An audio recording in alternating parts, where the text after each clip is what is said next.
The rain fell hard from the sky, cold and loud. The wind howled through the dark forest like a hungry beast. Lightning flashed, lighting up the rocky cliffs for a second, then gone. Inside a small hidden cave, a young alien woman held her 2 children close. Her name was Vena, and she was shaking, but not from the cold. She was afraid. Her children, small and thin, clung to her body. They had not eaten for 2 days. Their eyes were big and tired. One of them whimpered, and Vena gently covered the child's mouth with her hand. She whispered, her voice barely a breath. "They will hear us." Outside, machines searched the forest. The sound of scanning drones buzzed in the air like insects. They were looking for her. She had escaped. She was supposed to be a servant, nothing more. But she had taken her children and ran. Now they were hiding in this cave. Wet, cold, and scared. She held her children tight, using her own body to keep them warm. Her clothes were torn, her feet were bleeding, but her eyes were still full of fire. Suddenly, she heard something. Footsteps, not from a drone, not from a machine. Heavy, careful steps, a living being. Vain. Heart raced. She grabbed a sharp rock and stood in front of her children. If they came to take her, they would have to fight her first. She waited, holding her breath, and then a human entered the cave. He was tall, soaked from the storm. A soldier's jacket hung from his shoulders, torn and dirty. He had no weapon in his hand, only a small bag. When he saw her, he froze. His eyes met hers. Neither of them moved. The human slowly raised his hands, showing he meant no harm. He looked at her, then at the 2 children behind her. "I'm not here to fight," he said calmly. "I just needed shelter from the storm." Vena growled. She didn't believe him. Humans had taken her family. Humans had burned her village. She would not trust one so easily. But the man did something strange. He slowly sat down. Far from them then, he opened his bag and pulled out a small packet. It was food. He placed it on the ground and pushed it toward her, then leaned back, saying nothing. The smell of the food filled the cave.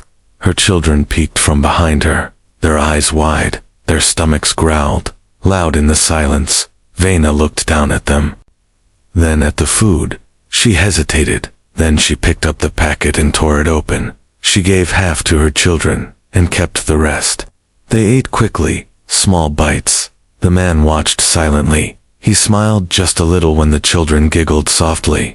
After the first warm bite, that smile confused Vena. Why would he smile? After they finished eating, the man carefully took off his jacket and placed it near the children. They looked up at their mother, unsure. She nodded slowly. The jacket was warm, dry on the inside. The children curled up under it and soon fell asleep. Vena stayed awake, her back against the cave wall, her sharp rock still in her hand. She watched the man the entire time. He didn't sleep. He just sat there, quiet, looking out at the storm. Finally, she spoke. "Why did you help us?" The man turned to her. "My name is Daniel," he said. "I was a soldier, but I lost my team. I don't want to hurt you. I just don't want to be alone." Vena looked at him, confused.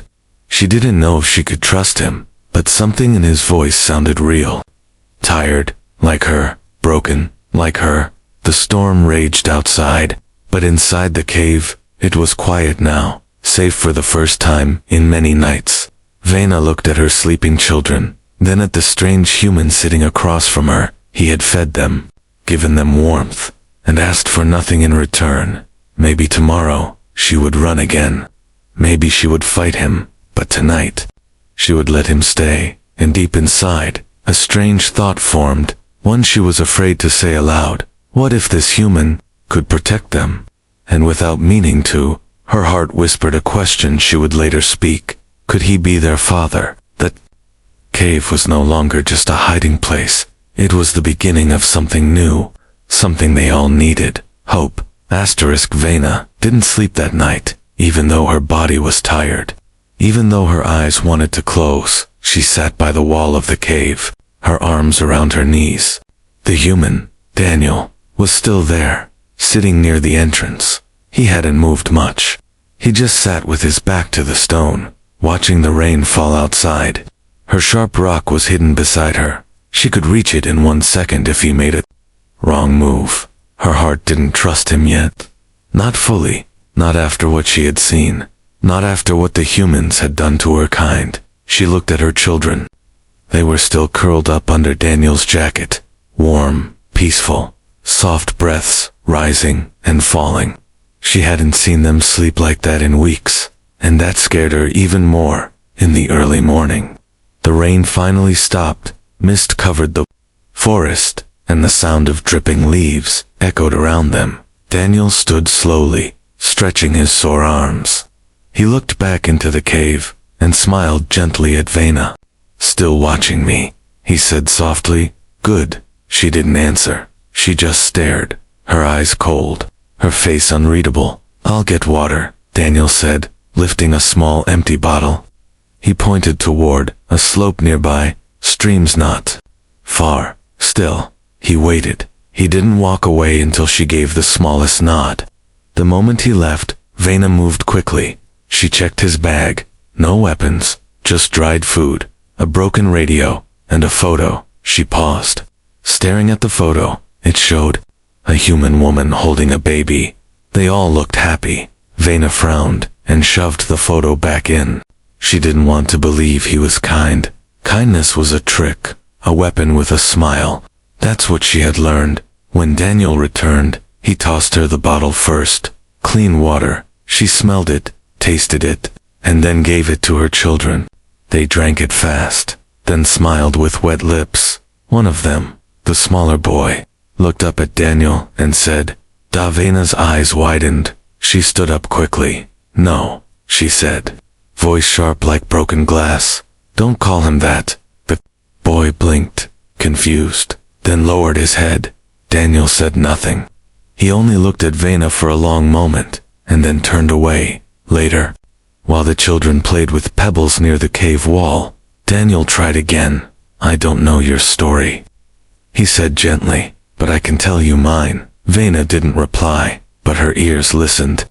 She didn't turn away this time. "My name is Daniel Reese," he said, sitting beside the fire pit he had built. "I joined the war, thinking I was a hero. I was wrong." He pulled out the photo and placed it on a flat stone. "My wife left me after we lost our baby. She said I was too cold, too broken to be a father."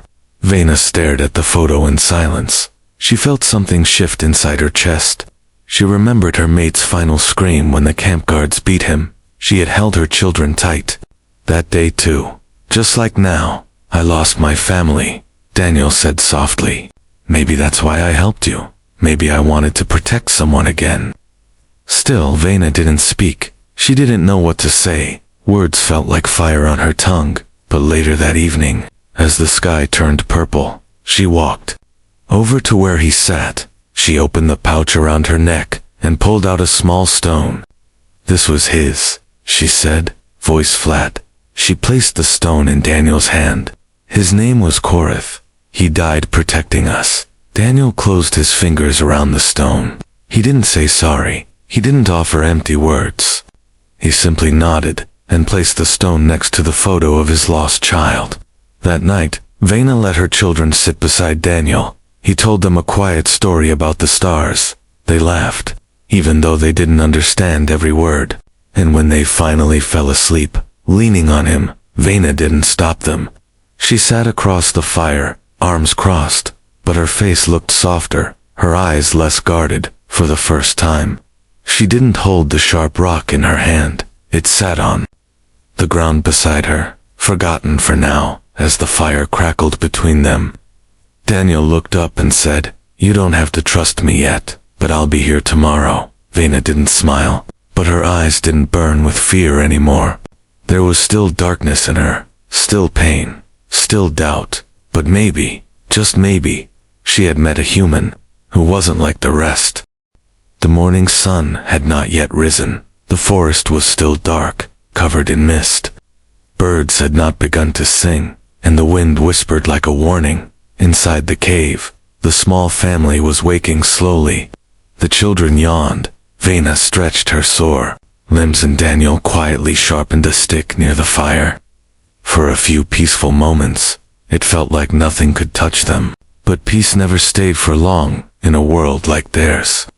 The sound came without warning, mechanical hum, low, steady, and deadly. Vena's ears twitched.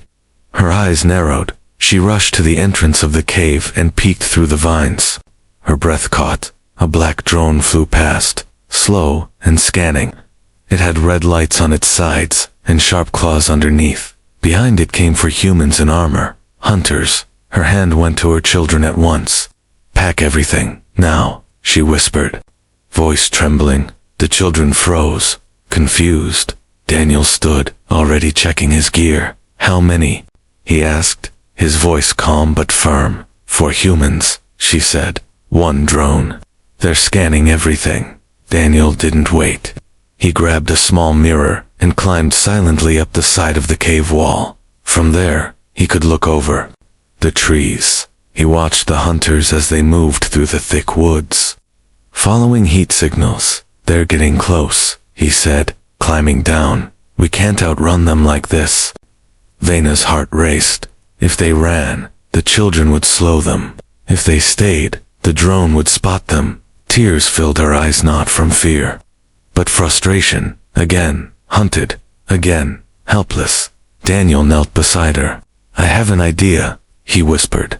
"You and the kids stay here. Hide in the small tunnel at the back. I'll draw them away." Vena grabbed his wrist. "No," she said. "You'll die." "I'm a soldier," he replied. "I know how to move without being caught, and they'll never expect a human to lead them in the wrong direction." The children clung to her legs. Vena looked down at them, then back at him. Finally, she nodded, but her grip on his arm tightened. "Don't die," she whispered. "Not you too." Daniel gave a soft smile. "Stay low. Wait till nightfall." Then he disappeared into the mist. Vena took her children and crawled into the narrow tunnel. Behind the main cave, it was tight and full of dust, but hidden well. She wrapped her arms around them and held them close. Outside, the sound of footsteps grew louder.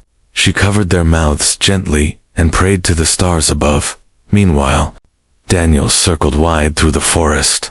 He picked up a burning stick, waved it over dry grass, and started a small smoke trail. Then he walked in clear paths, leaving obvious footprints. He even left bits of food and cloth. The drone picked up his heat signature and turned toward it. The hunters followed fast, weapons ready. They spoke in cold voices. "Target is nearby. Looks like she's alone." Daniel ran fast, led them deeper and deeper into the forest. He took them toward the broken canyon edge, and just before they saw him fully, he vanished behind a fallen tree. He held his breath, pressed flat to the dirt. The drone flew past. Confused, one hunter cursed. "She's gone." "No," another said. "Someone tricked us." Daniel crawled away silently. The moment the hunters turned back toward the cave's direction, he threw a rock to the west. It hit another tree and made a loud crash. The drone spun toward the noise and flew away again. The hunters followed. Daniel smiled to himself. "Still got it," he whispered. Hours passed before he returned to the cave. Vena was waiting just inside when she saw him, dirty and bruised, but alive. She gasped. "You came back," she said, surprised. "I said I would," he replied, wiping his forehead. The children ran to him and hugged his legs. He knelt down, hugged them back. Vena watched, her eyes wet again, but this time, with something else, hope. That night, around the fire, Daniel told the children a story about brave creatures who outsmarted giants. They laughed. Vena listened quietly, her arms crossed. Then slowly, she said, "You lied to them, risked your life for us." Daniel looked at her and nodded. "Yes," he said, "because I care." Her voice cracked as she asked, "But why?" "Because you matter," he replied. "You all matter." Silence filled the cave. Vena lowered her eyes, then did something she hadn't done in a long time. She reached over and placed her hand on his, not as a warning, but as trust. Outside, the night was still, Inside, hearts began to heal. The fire in the cave burned low, soft orange light dancing on the walls. The children were fast asleep, curled under Daniel's jacket, their tiny hands holding pebbles like toys. Their soft breathing was the only sound. Vena sat across from Daniel, arms wrapped around her knees, eyes heavy, but awake. The tension between them had changed, no longer sharp like a knife. It was now a quiet weight, full of unspoken feelings. Daniel stared into the flames. Vena watched him from the shadows. She didn't speak, not yet, but something inside her was pressing against her chest, a truth too heavy to hold in any longer. Back in the forest, she said suddenly, voice low, "You ran toward death for us." Daniel looked up, blinking. Slowly, "I couldn't let them find you," he said, "not after everything." Vena's fingers tightened on her arms. "I don't understand you," she whispered. "You're human. You should see me as less, like the others do." Daniel leaned forward, resting his elbows on his knees. "I don't see less," he replied. "I see someone strong. I see a mother protecting her children." She shook her head, a sad smile touching her lips. "I've had to be strong," she said, "because no one else would protect them. My mate Korath. He was kind, brave. They took him away. Beat him in front of us because he tried to stop them." Daniel's hands tightened into fists. Vena reached into her pouch again, pulling out the same small stone she had shown before. It was shaped like a teardrop, warm brown in color, carved with a simple symbol. "This was his mark," she said, placing it beside the fire. "He gave it to me before he died, so I'd never forget." Daniel stared at the stone in silence. "I'm sorry," he said after a long pause. She looked at him carefully. Not many humans would say that. She said, "I'm not like them," he answered, voice firm.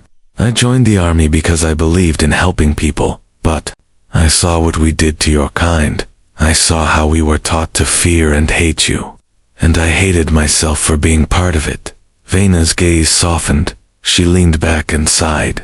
"I wanted to hate all of you," she admitted. "I told my children that humans were monsters, but then you came. You fed them, carried water, faced hunters. You didn't ask for anything." Daniel shrugged. "They're just kids," he said, looking at the sleeping twins. "They deserve a life." Vena closed her eyes for a moment. When she opened them, there were tears hiding in the corners. "I don't know what we are anymore," she said. "Fugitives, ghosts, shadows. We don't belong anywhere." Daniel reached over and gently placed his hand near hers, not touching, but close enough to feel the warmth. "You belong somewhere," he said softly. "You belong with people who see you, and I see you." Vena, her lips parted, and for a second, she couldn't breathe. No one had said her name like that in a long time, not with kindness, not with care. "I'm not asking you to trust me completely," he continued, "but I want you to know that I'm staying. I don't plan to walk away." Vena looked at their hands, so close. Then slowly, she reached out and touched his fingers. Only for a moment, but it felt like a lifetime. "You could have left that first night," she whispered, "when I was ready to kill you." Daniel chuckled softly. "I've been through worse first impressions," he said. She actually laughed. A quiet, broken sound, but real. The fire cracked gently between them. Then she said something that surprised them both. "You said your wife left after your child died." Daniel nodded. "I wasn't the same after that," he said. "I shut down, closed everything inside. She couldn't reach me anymore. I think she wanted to, but I didn't let her." Vena looked down. "Maybe I'm doing the same," she said. "I keep pushing people away, but my children, they already see you." Daniel looked toward the children, then back at her. "And what do you see, Vena?" he asked, his voice careful. "Do you see me?" She didn't answer right away. Instead, she stood, walked to her children, and covered them gently with part of her robe. Then she turned to him, her eyes calm and full of something deep. "I see a man who doesn't owe us anything," she said, "but still stays. I see someone I want near my children. She stepped closer, and her voice dropped to a whisper. Maybe I see more than that. Daniel stood slowly, facing her. He didn't reach out, didn't rush. He only nodded. Then let's build something together, he said. Even if it's just in this cave. Vena looked up at him. Her hand rested on his chest for a heartbeat. Then she walked past him and sat back by the fire. I'll try, she whispered, and that's more than I've done in a long time. And in that quiet cave, while the world outside remained cruel too, broken souls began to heal, together. The morning came with golden light. For once, the air was still. Birds sang softly outside the cave, and the forest seemed peaceful inside. Vena smiled as her children played with sticks and laughed. Daniel sat near the fire, fixing a broken boot with a metal pin. It almost felt like home, but peace is fragile, and it shattered in a moment. The smallest child, Ren, let out a sharp cry. Vena turned fast, her heart jumping. Ren clutched his belly, his small face twisted in pain. He fell to the ground, curled in a ball, shaking. No, no, no, Vena whispered, grabbing him. His skin was burning hot, his breath was shallow. Daniel rushed over, eyes full of worry. What's wrong? He asked. He's burning, Vena said, panic rising in her voice. This isn't just hunger or cold, it's fever. Daniel checked the boy's pulse, then his eyes. Too fast, he said. He's dehydrated. Maybe infection. Vena held her son close, rocking him gently. Her voice cracked. I don't have the herbs, she whispered. I used them last week. Daniel stood up quickly, grabbing his pack. There's a medical outpost about 6 kilometers from here, he said. It's abandoned. But I saw it on the map. You can't go, Vena said, standing too. They might be watching it. Daniel looked at her with fire in his eyes. I don't care, he said. I'm not letting that kid die. Vena blinked, stunned. He didn't call Ren your son. He said that kid, like he mattered to him too. I'm going, Daniel said, tightening his boots. Keep him cool. Keep him breathing. I'll be back. She opened her mouth to protest, but something in his face stopped her. This wasn't just about duty. He wanted to save him. She reached into her pouch and handed him a leaf. Boil this with the medicine, she said. It helps the fever come down. Daniel nodded, then disappeared into the trees. The forest swallowed him whole. Hours passed, slow and painful. Ren moaned in his sleep, his body trembling. The other child cried quietly in the corner. Vena tried to stay calm, but her hands shook as she dipped a cloth in cold water and placed it on Ren's forehead again and again. Come back, Daniel, she whispered. Please. Meanwhile, Daniel ran. He jumped over roots, slid through mud, pushed past thorns. He moved like a shadow, quick and quiet. The medical outpost appeared at last, gray, rusted, half buried in vines. He checked the area. No guards, no drones. He kicked the door in and rushed inside. Dust flew everywhere. Old machines blinked softly, most of them dead. He found a locked cabinet, smashed it with a crowbar. Inside, antibiotics, fever medicine, bandages, water tablets. He stuffed everything into his pack, but just as he turned to leave, he heard a click, a motion sensor. A small light blinked red. Someone would know he had been there. No time, Daniel muttered. He ran out, back into the forest. He didn't care about being tracked. He had to get back. His legs burned, his lungs ached, but he didn't stop. Not once. Back at the cave, the sun had begun to set. Vena sat beside her son, whispering stories into his ear. But he didn't answer. His skin was pale now, his breathing thin, her eyes filled with tears. She pressed her forehead to his and whispered, I can't lose you too. Then she heard it footsteps. She grabbed her stone weapon and stood fast, but when she saw him, her heart nearly stopped.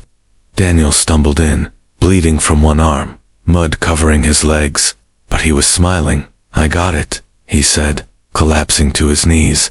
I got the meds. She helped him sit, quickly pulling out the vials. Together, they crushed the leaf and boiled it with water. Daniel mixed the medicine and gently poured it into Ren's mouth. Then, they waited. Minutes passed, then an hour, and finally, Ren's breathing slowed. His body stopped shaking. Vena covered her mouth with her hands. Tears fell freely. "He's getting better," she whispered. "He's really getting better." Daniel leaned back, exhausted. A deep gash bled on his shoulder. She noticed it now. "You're hurt," she said, rushing over. "You need care too." He laughed weakly. "I've had worse," he said, "but your kid, he's strong." She cleaned his wound with careful hands, wrapped it in soft cloth, and when it was done, she looked into his eyes. "No one's ever done that for us," she whispered. "Risked their life for my child." Daniel looked at her, eyes soft and tired. "I told you," he said, "I'm staying." And in that moment, Vena did something she never thought she would. She leaned forward, pressed her forehead to his, and said, "You're not just helping us, you're part of us now." Days passed. The forest grew quieter, and the storms stayed away. Inside the cave, warmth returned, not just from the fire, but from something deeper. Ren was healing, his cheeks round again, his laugh full of life. The other child, Lyra, followed Daniel everywhere, calling him Da, without fear now. At first, Vena had tried to correct her, but the word no longer made her flinch. She let it stay, because deep down, it felt right. Daniel had built a small shelf from wood. On it were smooth stones, wildflowers, a bent spoon, and a tiny drawing made by Lyra. He called it their home altar, a place to remember good things.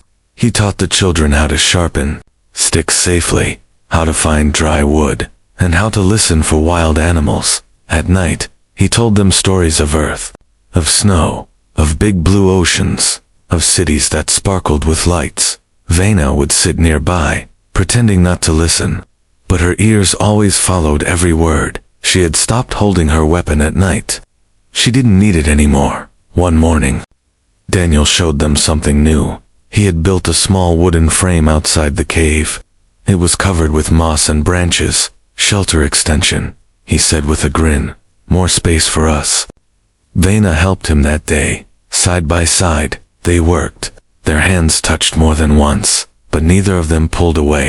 "You never said what you want," Daniel said, while tying vines. "After this, if the war ends, if the hunters stop, what do you want?"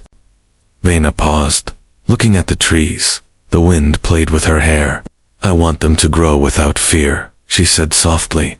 "I want them to sleep under a real roof, go to school, play with others. I want peace." Daniel nodded slowly. "And you?" he asked. "Not just for the kids." She looked at him for a long time, then said, "I want to stop running." That evening, the children gave Daniel a surprise. They had found wild berries and arranged them in a leaf bowl. "This is for saving us," Lyra said, smiling with her missing tooth. Ren nodded. "You're our Da now." Daniel froze, his heart caught in his throat. He looked at Vena, unsure, but she gave him a small nod. "Yes," she said gently, "they've chosen." His eyes burned as he picked them up and hugged them both. For the first time in years, he felt whole, not just a man in hiding, not just a soldier, but a father. The next day, Vena braided Lyra's hair with small flowers. She had not done that since the old village. Daniel brought a bird whistle for Ren, who now ran, instead of limped. Together, they planted seeds in a patch of soft soil, a garden, not just for food, but for hope. One night, Vena brought out an old piece of cloth from her pouch. It was faded, with symbols from her clan. "This was from my mother," she said. She handed it to Daniel. "I want you to have it." Daniel took it with both hands, carefully. "What does it mean?" he asked. "It means chosen protector," she replied. "In our tradition, when someone earns this, they become part of the bloodline." Daniel looked shocked. This is sacred," he said. She nodded, her voice firm. "So are you?" The stars shone brighter that night. They sat outside the cave, looking at the sky. The children asleep in the back, Daniel and Vena, side by side, shoulders touching. "I never thought I'd find family again," he said quietly. "You didn't find us," Vena replied. "We found each other." He turned to her. "Do you think the world will ever let us live in peace?" She thought for a long time, then said, "I don't know, but even if they don't, we will build it with our own hands." He reached for her hand, and this time, she took his fingers locking. No fear left between them. The cave was no longer just a hiding place. It was a home, built not with stone or fire, but with trust, with care, and with a love that had grown slowly, like sunlight after a long, long storm. The wind that moved through the trees no longer felt like a warning. It felt like music now, the kind that made leaves dance and birds sing again. The days in the cave turned gentle. The fear that once clung to every shadow had begun to fade. Daniel was no longer just a guest in their shelter. He had become the one who made them laugh, the one who hunted food, who made tiny shoes from animal hide. He had become a father not by blood, but by choice, and every day, that bond grew deeper. Vena watched him closely. She saw the way he smiled when Lyra tugged his sleeve to show her drawings. She noticed how he let Ren ride on his shoulders, even when tired, and more than once, she caught herself staring longer than she meant to, not with suspicion, but with a strange warmth, a warmth that scared her, because it felt too good to be real. One evening, she sat outside the cave, staring at the sky. Stars blinked above like they were listening. Daniel joined her silently, bringing 2 cups of warm tea made from forest leaves. He handed her one without saying a word. They sat side by side, shoulders close. The silence between them wasn't empty. It was full, full of everything they had shared, everything that had changed. "Do you miss your world?" she asked softly. "Sometimes," Daniel answered, "but not as much as I thought I would. I miss simple things, coffee, music, cold rain through windows. But what I found here, it's more real than anything I had before." Vena looked at her hands, her voice barely above a whisper. "I never thought I'd feel safe again. I never thought I'd want something more than just survival." Daniel turned to her, watching the flicker in her eyes. "You don't have to be alone anymore," he said gently. "Not ever again." She held the cup tightly, heart racing. "I have a question," she said. Her voice shook, but she kept going. "It's something my kind only asks once in a lifetime." Daniel's breath caught in his throat. He didn't interrupt. He waited. Vena turned toward him, her eyes filled with emotion. Her voice was steady. "Now, will you be their father?" she asked. "Not just in name, not just for safety, but truly. And will you be mine too?" The words hung in the air like starlight. Daniel didn't answer right away. His eyes glistened as he looked at her. He placed his cup down, gently took her hands in his, and smiled. "Yes," he said, "I already am." Vena let out a soft breath, almost a laugh. Tears rolled down her cheeks, but they were not tears of fear. They were full of relief, of joy. The wall she had carried for so long finally cracked open, and behind it, love waited patiently. The next morning, the children found their mother and Daniel cooking together. Lyra giggled and said, "Did you kiss yet?" Vena blushed and flicked water at her, laughing for the first time in weeks. Daniel ruffled Ren's hair and said, "Not yet, but maybe tonight." That evening, under the stars, they held a small ceremony. No crowds, no music, no official priest, just them, just family. Vena wrapped the sacred cloth around Daniel's wrist. He placed a simple ring made from carved bone on her finger.